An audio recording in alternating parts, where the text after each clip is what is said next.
meeting to order. On the agenda is the Michael Ritger Parker Heights Public Informational Meeting. You call me just when I do the Twix. Well, I can, while you're... Thank you. Thanks for waiting while I was hurrying up and trying to shoot. We have been meeting, the committee, I don't know what the committee's name is, other than the street committee has been meeting. We met twice, Jim and Brian, Diane and Carl and Jeannie and I. Had two really, I thought, very successful meetings. Got a lot of information passed between both of us, understood the issues that we needed to overcome, and we came to a very good meeting again on Monday. I think Carl came up with a really solid solution that I think I'd like to hand it over to Diane and Carl to kind of explain, because obviously there was a lot of initially, and I think either Jim or Brian kind of nailed this one. It was just not communicated what we were trying to do. So I think we're going to try to do that tonight and get this thing resolved. So. Well, and first of all, there's some handouts up here if everybody doesn't already have them.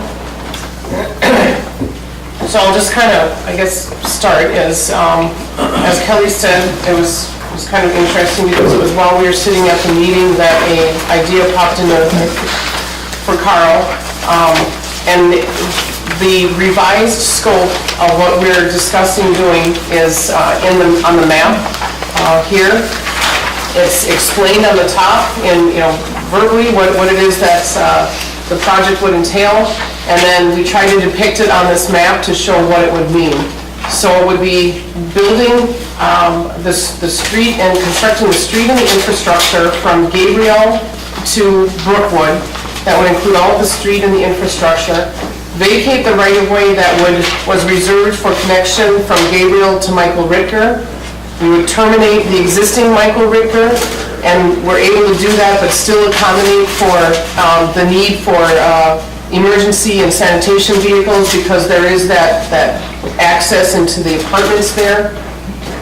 And then it would include the development of, we estimated, 4 homes in what is currently the outlot. And then on this one, we kind of go into, it says why on top. We go into why the need is, and this is what, admittedly, on our end, is we didn't communicate well. I think initially when we first had the public informational meeting, what we were hearing is we didn't know anything about this, so we were trying to communicate of the whole history on it and what it is we're doing and how it was put into place, rather than why. So we missed the mark on that. So we're trying to go through and get that now. And the primary reason is the water system. As the Michael Ritger, the Parker Heights subdivision was first approved, the actual plat, it had the connection going through. And so when it was developed with the assumption that it would someday go through, but it didn't at that point because we didn't have the access. We couldn't purchase the right-of-way because it was held privately, and some of it was held up in probate. But the infrastructure was actually built as though it would continue on. So the water dead-ended, and I'll let Carl take it from here on explaining why we don't want dead ends, which is also on the why section. Yeah, there's multiple reasons why. Mostly it has to do with what we call stagnation of your water. There's not enough use in that area for 8-inch water mains. And the issue is not so much in the system, but once the system reaches your home, that's where you can run into problems. If you've got water that's aging out in the system and then it comes into your home and it sets in pockets of your home, more than likely going to happen if you have copper plumbing. And some of the issues you can see would be biofilms, some other chlorine, residuals can drop, you can get bacterial levels, can increase odors. These aren't meant to scare you, it's typical for any water system. in areas where you just don't have enough turnover of water.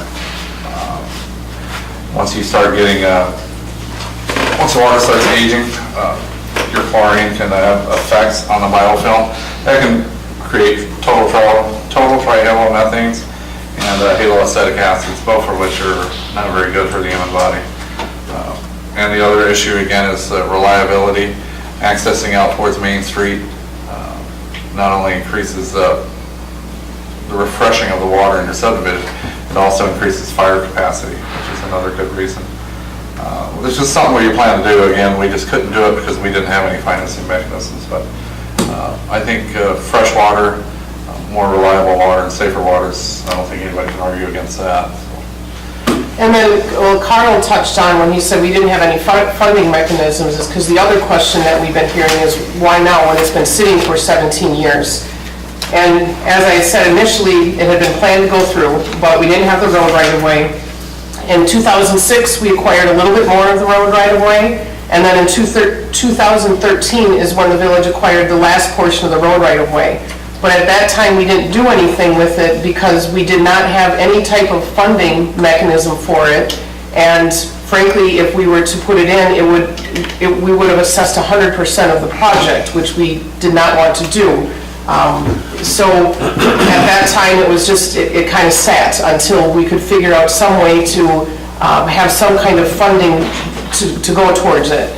And so that's when the TID, the tax increment district, came into play. And what spurred the tax increment district, us looking into developing that, was actually the Commonwealth development. Because they came to the village, they wanted to get developer incentives, and that's not possible unless there's a TID. And they would also have to run the sewer and water into their property from Main Street. It would have to come in. So the village saw that as two opportunities. One is because the Commonwealth development has to run their water from Main Street onto their property, that basically means that they will have to pay for that infrastructure to go from Main Street to their property. So rather than the village having to pay for the infrastructure to have to go to Main Street all the way across that property to connect into Parker Heights, we only have to pay for the cost, the net difference, to upsize it in order to serve the Parker Heights subdivision and the other properties, and to finish the connection where Commonwealth would be leaving off, because otherwise they just run it into their property and do the work within it. We are extending it into to south to Parker Heights. So we saw it as two opportunities. One is that they have to pay for a portion of it, that's less that we have to pay. And secondly, because they asked us for development incentives, that gave us an opportunity to go and look into getting, establishing a tax increment district. Tax increment districts can only have, the funding from them that are generated can only be used for new private development.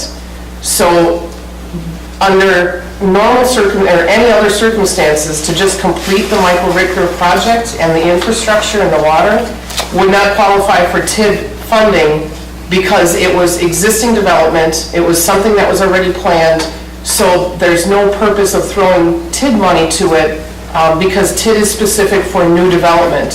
So we saw that the Commonwealth development and the possibility of developing that outlot would be how we can make the case in order to say that Michael Ritger and this infrastructure is needed in order for that development. So, which is completely true, it's just that we wanted it done, we needed it done in order to do this water to service the rest of the, the existing development.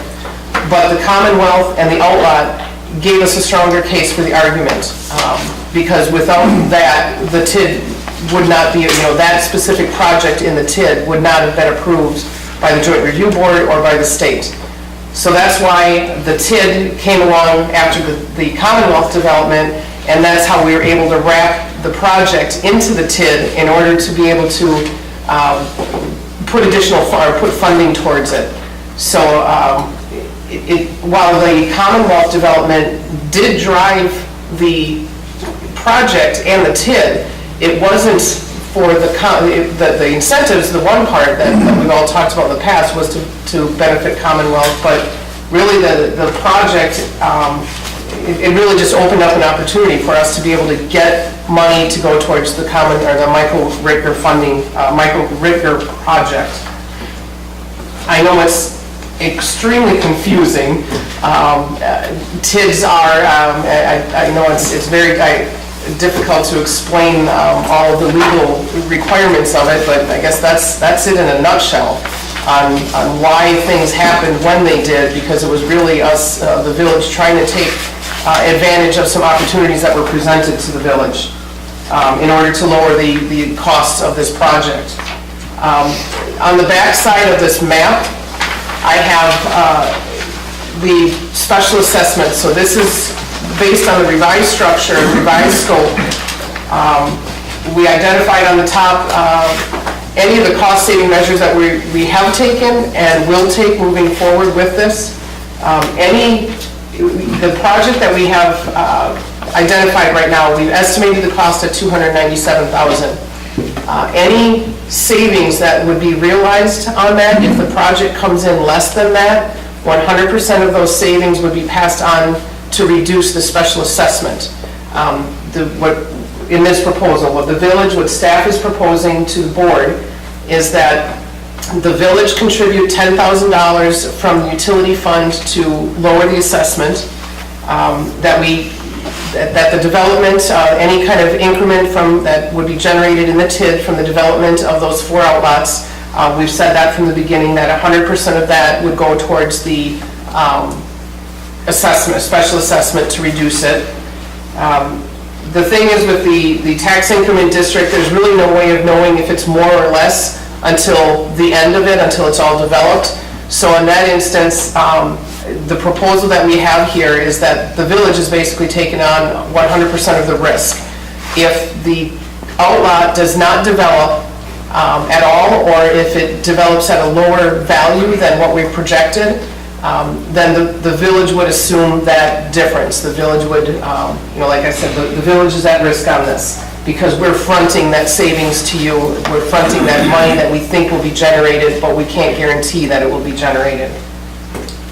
So the different cost savings thing, the one was that, as I said, we're basically piggybacking on the Commonwealth project, so that they're paying to put in a portion of that infrastructure. We're paying to increase the capacity of it and to finish the connection.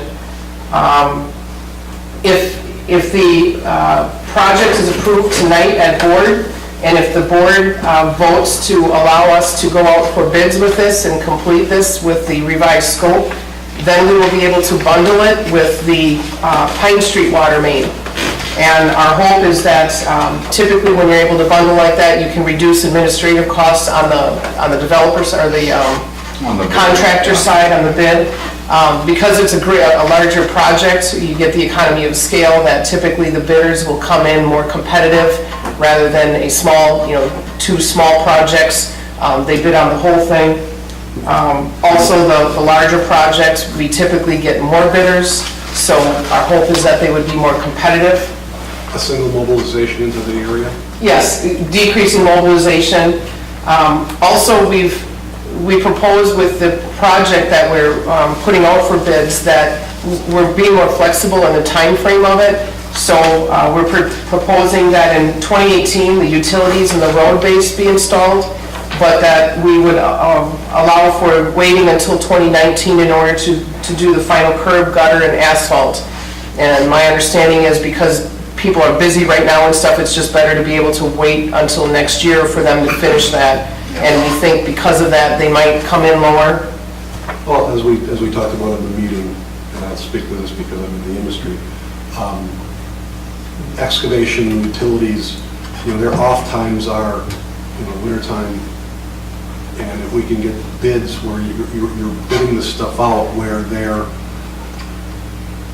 securing work during either the start of their off time or the beginning of the time that they're gearing up the next year, whether they're starting to fill their, when they want to start seeing their log of work start to commence, they're going to be more, typically they are more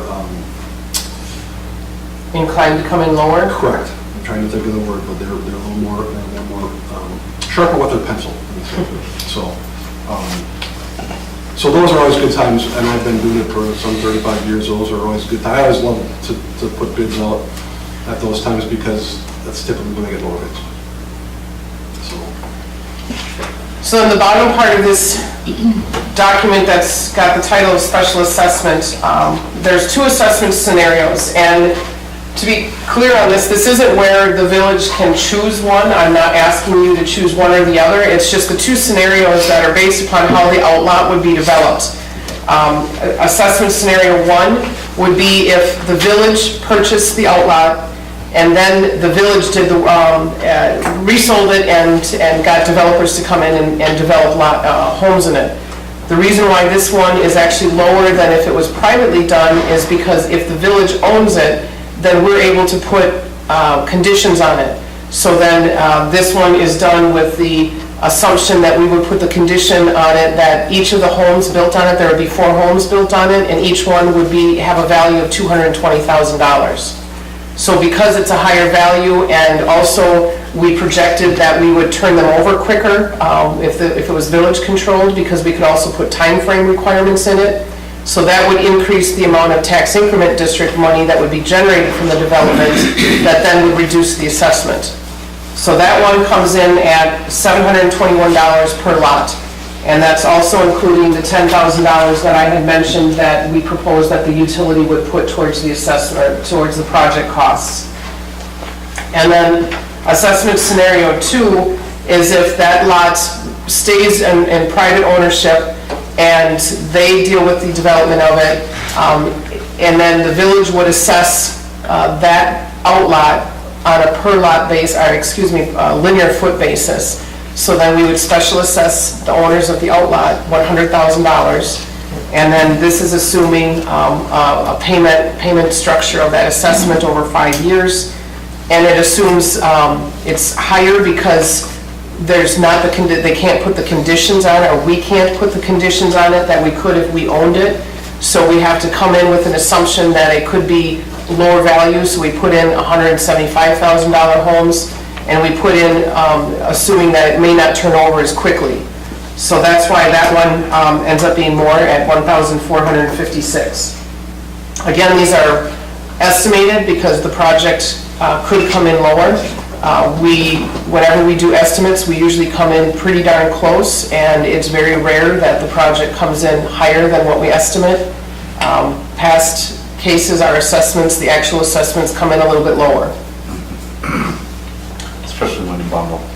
Yes, and again, we're not picking one or the other structure because we can't determine at this point whether or not the village is going to buy that property. We have not discussed this any further with the current owners, so we don't know if that's something that's of interest to them. That would just be something that we would really have no way of knowing until we enter into which way it would go until we got into negotiations and if the current owner chose to sell it to the village, and at what price. The committee, Kelly, can you talk about the committee's recommendation about concerning that? It's in there actually. To reach out to the partners. Oh, yeah. We actually, we had do we have a motion, didn't we? We had, in the meeting minutes are in your packet, says the motion was that the committee, the Parker Heights, or the Michael Ritger committee, recommend to the board that the board directs staff to reach out to the Parkers to negotiate. And then the committee also made a motion to recommend to the board that the board move forward and approve the contract with McMahon to start with the revised scope and to move forward with that contract so we can bid it out. We don't want to wait too long because costs keep going up. Yes. And this will no longer be called Michael Ritger. It would be Yes. Kirkwood Drive. Yes. And it wouldn't connect. So, If anybody wants to come up here, I have a better drawing up here. a different. That's it better. Sorry. Yeah, it would be Kirkwood Drive. I think it would keep the neighborhood tied in. Uniform, consistent. We can I forgot too, one other thing to identify. Some of the kind of concessions, or I don't want to say concessions, but agreements that we made with the committee, one of the concerns was that the Commonwealth development would end up at some point having driveway access to that street. I reached out to Commonwealth and they sent, and they said they have no intention of it, that they can't, it's too costly. I asked them if they would put it in writing, which they did. So we have a letter from them saying it would be cost prohibitive and they won't connect.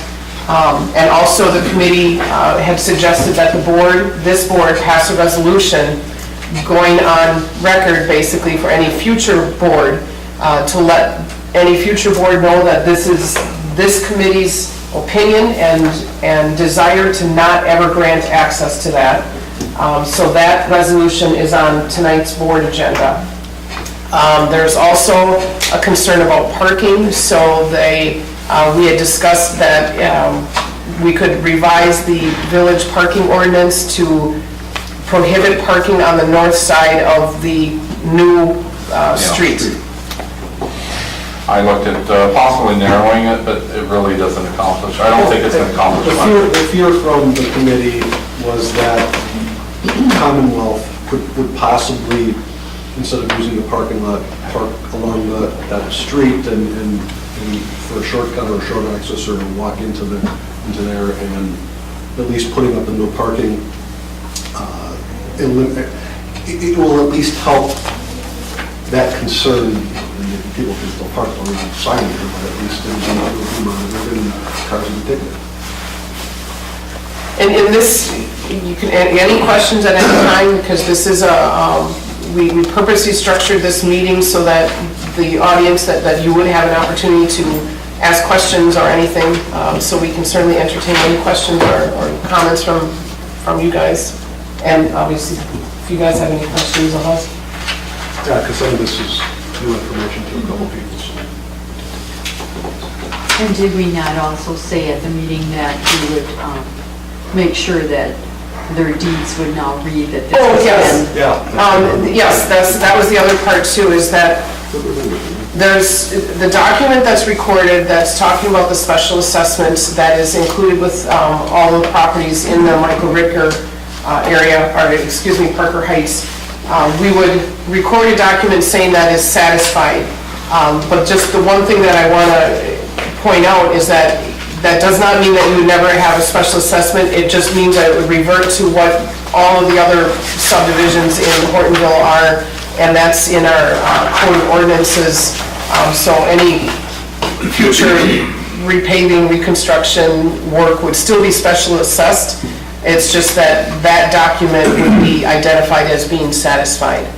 And the benefit on that is that the village ordinances specify the contribution that the village would have to make towards any reconstruction and additional road work. The agreement that is currently recorded does not specify that.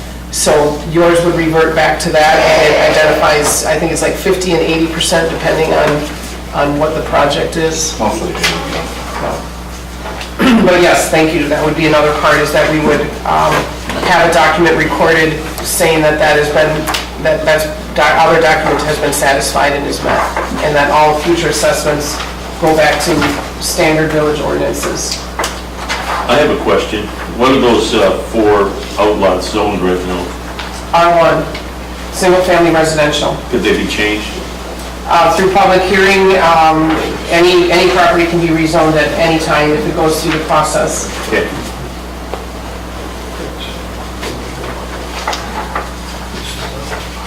Another one was timeline, giving them enough time to pay that back, so it's not one big chunk. Yes. Yeah. Yeah, that would be, we could do 3? We could go up to 7, we talked about 7. That's... I think it depends on, Yeah, you don't want to. Given the loan, I mean, that's $50 a year. Yeah. You know, if or 100, excuse me, 100. Scenario 1, that's 2 years max, maybe. I think we could go, it was discussed that we could push it out Yeah. to be accommodating to everybody. So basically, we're looking at, and again, you know, like I said, is that we can't decide at this point, it's not a decision to be made really on this scenario 1 or 2. It was just to lay out how things could go. So the decision that would be made tonight at board would be to move forward with the project. The actual assessment, everything would come in at the end, and after the project is done and we have all of the costs and we can close it out, and then that's when we'll know the actual amounts. The other part that we are going to be asking for action from the board would be that I would say for the board to direct staff to seek purchasing that property.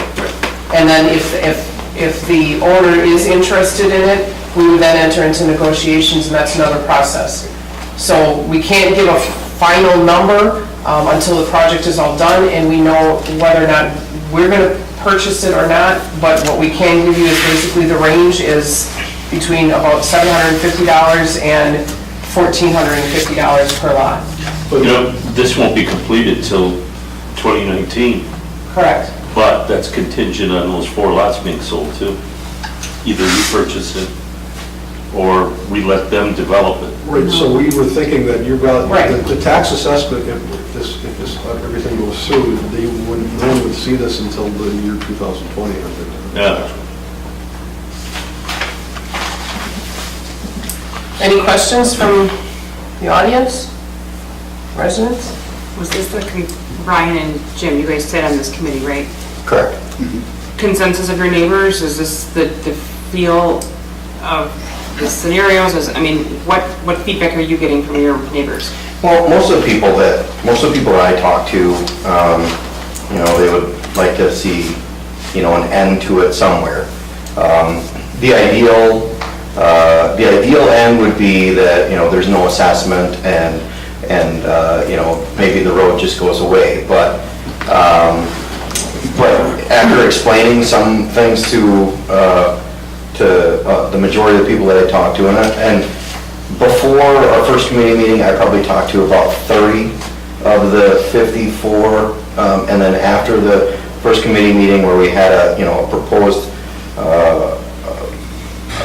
option, I probably talked to another 20 plus, and just overlapped again, but because I don't know everybody in Parker Heights. The consensus from everybody that I talked to was they would like to see nothing, and no assessment, but that the plan proposed and the what's the word I'm looking for? The not guarantees, but the statements that there isn't going to be additional access from the apartment buildings and the residents, the benchmark and Commonwealth or cottages project. Seeing and with the numbers coming out, it seems to be my finger in the air is that most of the people are like, okay, well, let's, if this is the best that we can come up with, then it's better than any other alternative that we've seen so far, and it's better than, for the most part, it's better than following through and fighting it some more, because there's been a lot of the concerns that we had addressed. Even though the road is still going in, there's a few people that, like I said, the residents that are adjacent to the outlot that would really like to buy those properties, but I would say the overwhelming majority of the 20 plus people that I talked to have come to the realization that this is probably the best solution that we're going to see, and it has the potential to have the least impact on our neighborhood while maintaining the integrity of the type of subdivision that we have. And I want to stress this: it's very unique. I mean, if you guys haven't taken a walk over there, I go to Al's neighborhood, because I go there fishing, and your neighborhood is very quiet, but compared to the neighborhood that we're in, ours is, I fly a kite from the middle of the road, right? I mean, if the sun is, if I can't get shade the right way, we'll play catch down the side, down the driveway, through the middle of the road. It is incredibly friendly for foot traffic and children and things like that. And I think the plan that we have here is the one that causes the least impact to that nature of the neighborhood now. And it's the most accepted of everything that we've come up, everything that's come from the board, everything that's come up from the committee and everything else. Overall, it's the most generally accepted. I'm gonna give Brian a chance to do same. Yeah. And then Deb and Kevin are both on Gabriel that are sitting back there. I mean, are you guys, do you have any questions about, are you both on Gabriel? Deb, you are, and I think Kevin, you are too. I mean, is this something that? I think it's acceptable. Okay, just want to make sure. Sorry, Peter. No, that's right. I have a question. What's the possibility, let's suppose scenario one is the one that we elect to go with.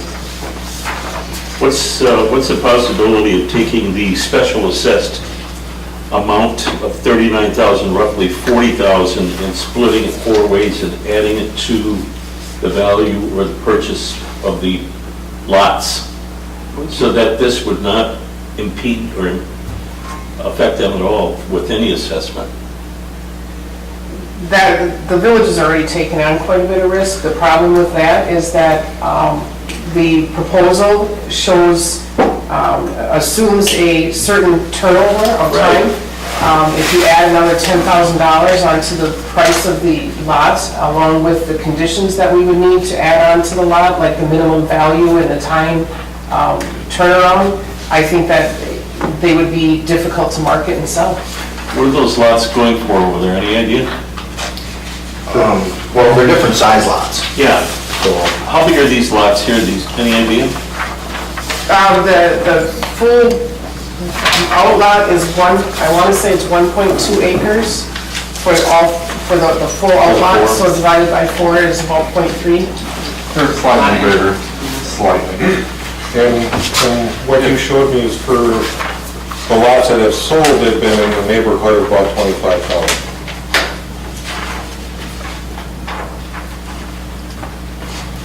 Those are the regular size lots that are in our neighborhood. I think Vans bought some at a discounted rate.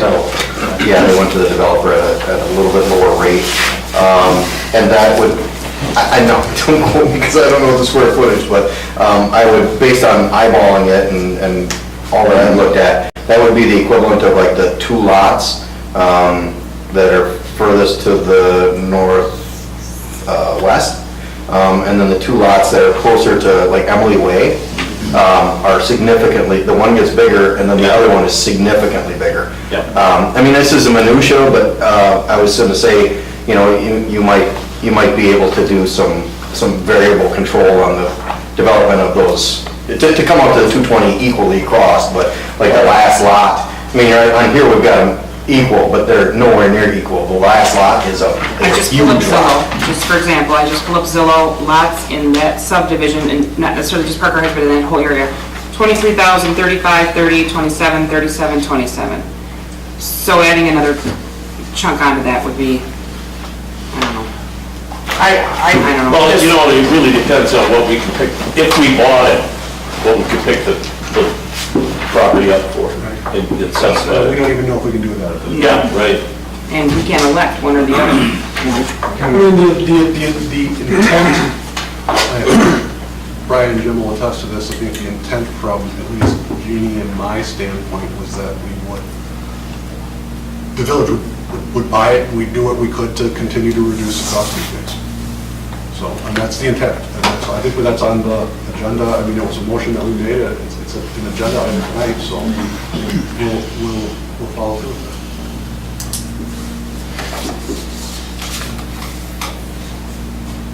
I got a question. The terminated portion of the road, what happens to that? The part that would be vacated, Right. That's one of the things that we talked about as being potentially a negotiation we can do with the owners of the outlot, because they also own that corner lot. So potentially to reduce the asking price or the price that we would pay for that outlot, we could deed that vacated road right of way to that corner lot and increase the value of that corner lot since they're the same owner. So it would, excuse me, it would be part of our negotiation with the owner. To try and incentivize him for them to, I think that would make the most sense yeah. also. So, Yeah, one of the comments was that makes that lot big enough to put a second garage, which significantly increases the value of that one lot on the end there. So, with the outlot, now, as far as how those are they actually, I mean, it's, on the plot map, it's just an outlot, so is there actual divisions? No. So they can. No, I just put that in to try to either- visualize it. It could be equalized or however, or draw straight lines. Yeah. The main part of it is, you know, in order for this to work and the numbers to come out like this, it's not about the number, the quantity of homes, it's really about the value. So if in the end, whatever scenario comes up with, would guarantee $880,000 in assessed value of that overall, the 4 lots combined, the 1.2 acres, it wouldn't matter how it comes out. It's just for the purpose of administering it, the village can put, say a condition on it. So that's why we just did it in as assuming 4 at 220. But it's really the 880 that we would be looking at, that we would need. I guess I just meant the assumption that that last lot's the largest, or if they're gonna be, I guess it depends on the developer, or if that was actually plotted a certain way. The last lot and the outlot? Didn't Yeah, I divide that equally? Yeah, you did, but all the other maps I've seen, that's why I meant to say that. All the other maps that I've seen show like the two furthest to the left on there, they go straight back with the property lines of the owners, and then the next one gets bigger and the last one gets huge. Well, the one that butts up against, closest to Brian's property there. I think it makes sense to make them all 125 in width. I think if you do 5 lots, then you start falling into different rules regarding subdivision, creation of subdivision. Okay. So 4 would be cleaner. Yeah. And still bring the value. And I did also put this map on Facebook along with a description of what the preferred alternative, what the project entails, the revised scope, along with what the estimated assessment would be, which is between $750 and $1,450.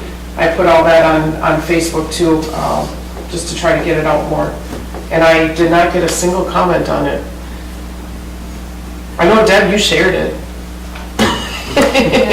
But no comments, so sometimes no comments is good.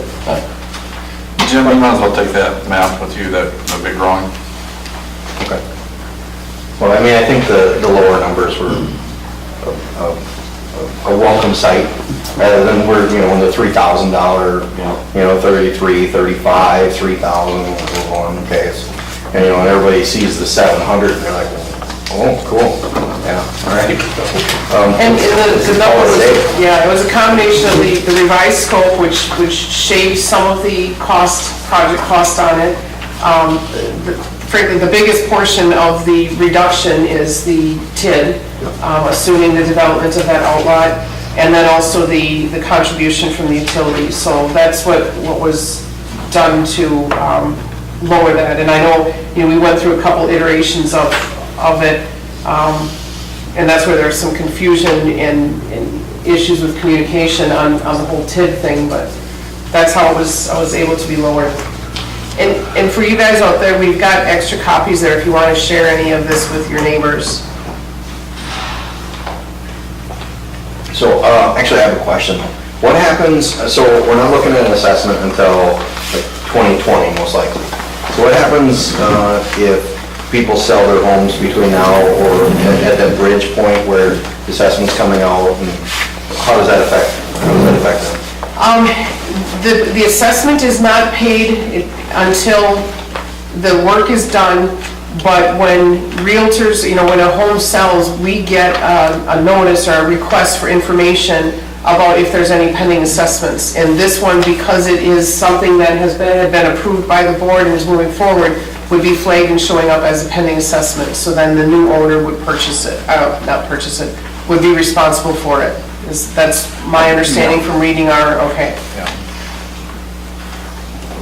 And that wouldn't happen until, so just to take Jim's scenario a little farther, if what we said is true, everything gets done in the spring of 2019, the assessment wouldn't take place until the spring of 2019. So when the taxes go out in December, that assessment would be on the December taxes for 2000, for that year? You get them just before the end of the year. Right, so if Jim still owned his property at that point, those taxes would be his to pay. If he sold his property between September and December to somebody else, the new owner would be, I'm just asking the question. I know, I'm just kind of. Well, the title company would figure out. That's what would make the most sense to me, if that property changes hands before the taxes are due. I don't know this for a fact, but it would make sense to me that whomever owns the property when the taxes are come due is assessed. If the bill is out there, yeah, typically they make, because I moved from Appleton out here, I had a $400 assessment, but it was on a yearly schedule, but since I moved, they made me pay the whole thing, so. It all depends where in the process it is, but moving forward, if any kind of request for information we get, because this resolution had already passed before, the board did pass a resolution that there would be a special assessment, this would show up on any document. Any documentation. Yes, if we, which they typically come to the community and say, is there any pending special assessment? There's a clerk certificate that gets. Right, that's, I can think of that's what I'm talking about. And so when you sell your house, this has to be divulged on that clerk certificate. Yeah. So. You're not moving, are you, Jim? No. I just had a question. I'll think of it in a minute. Go ahead. Any other questions? Yeah, because if we don't have any other questions, do we? Then we're done until the board meeting, because no decision is made at this Correct. meeting. This is just public informational. It will be, this is on the agenda for the board. I thought of a question. So the sunset of the current developers agreement for Parker Heights, right? So part of this, at the end of this entire process, that's going to be sunsetted or ended, and then it'll fall under a standard subdivision agreement with the normal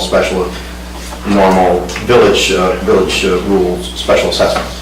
How does that get implemented? Is that tied into the vote for this? No, that would be. Or does the future board have to vote on that?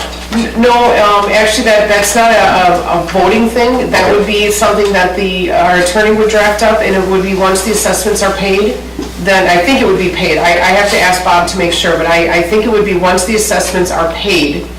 So the end of however, if the board decides 2 years, 3 years, at the end of that time and those assessments are paid, then Bob Sorensen, the village attorney, would record a document, just like the original one was recorded, that says that this has been met. Okay, and So- the stipulation to do that is going to be part of what we pass as the final package? That was- Or that's just a... That was just my use that as a understanding from promise? talking about, because that was Bob's suggestion, because I had asked him, how do we make that go away? And that's what he said, is it would be a recorded document that he would record saying, this has been fulfilled. And my understanding from talking to Bob is that it wouldn't need a vote by the board or any future board, because it's just saying that this agreement has been satisfied. Okay. Would it make any sense in the motion to say something along those lines? Just- Sure, yeah.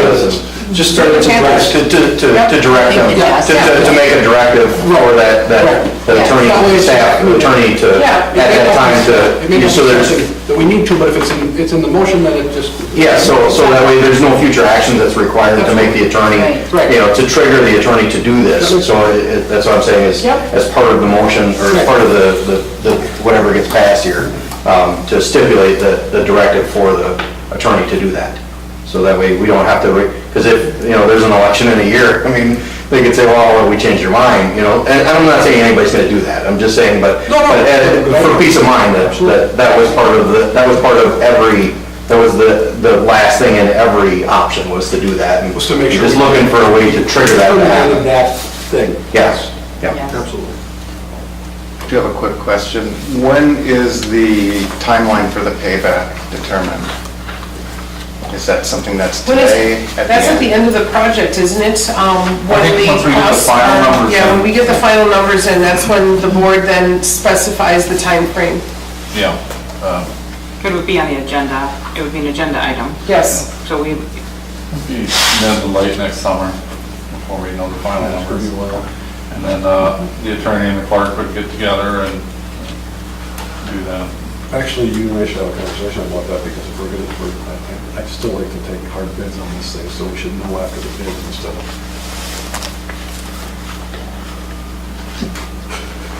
You know, I feel. Anyways, any other questions? Actually assign the assessment until everything's done. Right. Right, so all the bills are in every, Yeah. yep. So if does the public get notified when they know, I guess the question You is, could do still they have come to with a watch the hard agenda, or is Number, this, Yeah. do they get but like you a have public an addendum notice? added on to it. They get a public notice, that the public notice is sent out to them, to people. Yeah. I was just wondering, or is it that they're checking the agenda every 2 weeks? Yeah, no, they'll get mailed something, I'm sure. I think the last one I. Yeah, I'm thinking of the one in Industrial Park, is that it was sent out to them. Yeah. That's what I was thinking of too. Right. So is that, I mean, I know we talked about it in our meeting, but is it a dollar amount as far as how far it's extended out? No, it would be, if, let's just say it's. If it's whatever the threshold. It's $100, whatever the assessment is, and we'd say, okay, you can pay that back in, let's just say 4 years. You can pay it back in 1 year, you can pay $75 of it in 1 year and $25 of it next, you can pay it, I think I'm correct here, it doesn't have to be equal assessment, you can just. Right, In 1 year. there is a interest rate that is charged on the outstanding So I mean, balance. there's not a set dollar amount, that it doesn't have to be divided, again, just using the number 4, it doesn't have to be divided by 4. It can be 1 payment, it can be 2 payments, it could be 4 payments that are just all whatever you have that year. I think it's typically It's not divided evenly, or whatever the number Basically, is. when you get the assessment, you'll get the assessment letter.